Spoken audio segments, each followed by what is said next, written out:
There is a room in almost every funeral home in America that is specifically designed to make you spend more money than you planned. It's called the casket showroom. And the way it's laid out, the lighting, the arrangement, the language used by the staff, is not accidental. It is the product of decades of industry research into how grief affects decision-making. Here's what they know that you don't. When you are in acute grief, your prefrontal cortex, the part of your brain responsible for rational decision-making, is functionally impaired. You are not thinking clearly. You are not comparison shopping. You are trying to do right by someone you loved. And the funeral industry has built an entire pricing structure around that moment.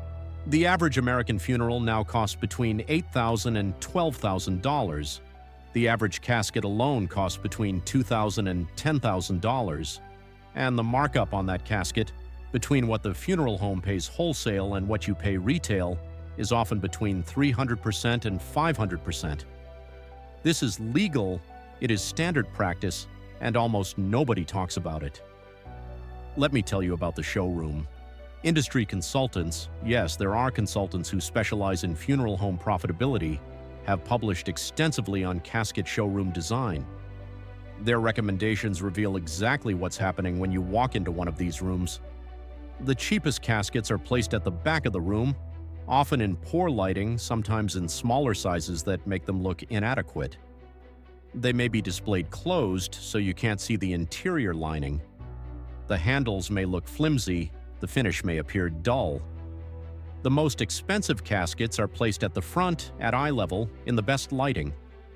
They are displayed open, showing plush interior linings. The hardware gleams. They look, in a word, worthy. The message is not spoken. It doesn't have to be.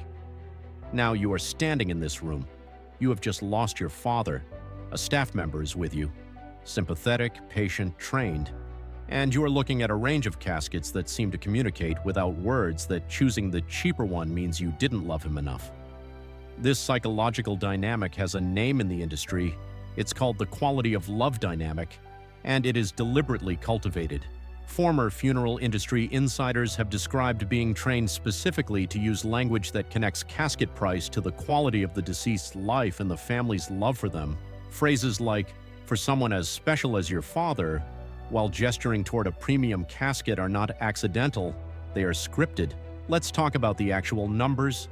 A basic steel casket that retails at a funeral home for $2,500 typically costs the funeral home between $400 and $600 wholesale. That's a markup of roughly 400%.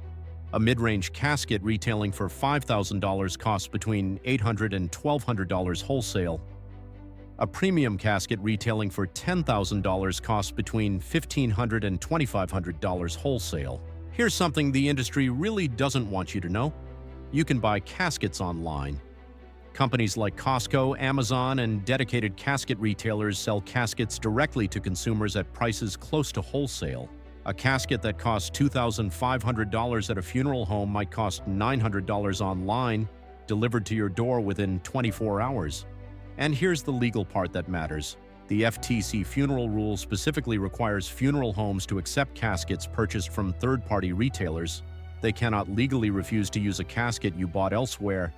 They cannot charge you a handling fee for using it. This is federal law. And yet, studies have found that many funeral homes either don't tell families this is an option, actively discourage it, or in some cases illegally charge handling fees anyway. Beyond the casket, there's another layer of the pricing problem: the package. Funeral homes love to sell packages. A traditional funeral package might include the casket, the viewing, the service, the transportation, the death certificates, and various other items bundled together at a single price. Packages feel simple. When you're grieving, simple is appealing, but packages almost always include services you don't need or want, at prices that obscure the individual cost of each component. The FTC funeral rule requires funeral homes to offer itemized pricing. You have the legal right to pick and choose only the services you actually want. You do not have to buy a package. But here's the reality. When a grieving family sits down with a funeral director who presents a package as the standard option, the thing everyone does, most families take the package. They don't know they can ask for itemized pricing. They don't know they can say no to individual components, and the funeral home is not required to volunteer this information proactively. They just have to provide it if asked. Think about that asymmetry. The funeral home knows you have rights. They are not required to tell you about them. You don't know you have rights. You don't know to ask. Who wins in that situation? There's one more layer to this, and it affects people who are trying to do everything right. Pre-need funeral contracts, plans you purchase in advance to spare your family the burden of making decisions while grieving, are marketed heavily to older Americans. The pitch is sympathetic and reasonable. Plan ahead, lock in today's prices, make it easy for your family. The reality is more complicated. Pre-need contracts are often non-transferable or difficult to transfer if you move. If the funeral home goes out of business, and as we covered in a previous episode, this happens, your prepaid funds may not be protected. Some pre-need contracts lock in specific merchandise that may no longer be available when the time comes, allowing the funeral home to substitute a different item at potentially higher value to them. And the sales commissions on pre-need contracts are significant. Funeral home staff selling pre-need plans are often working on commission. The plan that's best for you and the plan that generates the highest commission are not always the same plan. Here's what I want you to take away from this. The funeral industry is not entirely corrupt. Most funeral directors are decent people doing difficult, important work. The majority of funeral homes operate ethically, but the industry has successfully lobbied against meaningful price transparency regulation for decades. It has fought against online casket competition. It has opposed reforms to the FTC funeral rule that consumer advocates have been requesting since the 1990s. And it has done all of this while serving customers who are, by definition, at their most vulnerable. Here's the thing, you can protect yourself, but you have to do it before you need to. Research funeral homes in your area now, not when you're grieving. Get itemized price lists from multiple providers. Know that you can buy a casket elsewhere. Know that you don't have to buy a package. Know your rights under the FTC funeral rule. The funeral industry counts on you not knowing these things. Now you do. Next week on Coffin Ledger, pre-need fraud.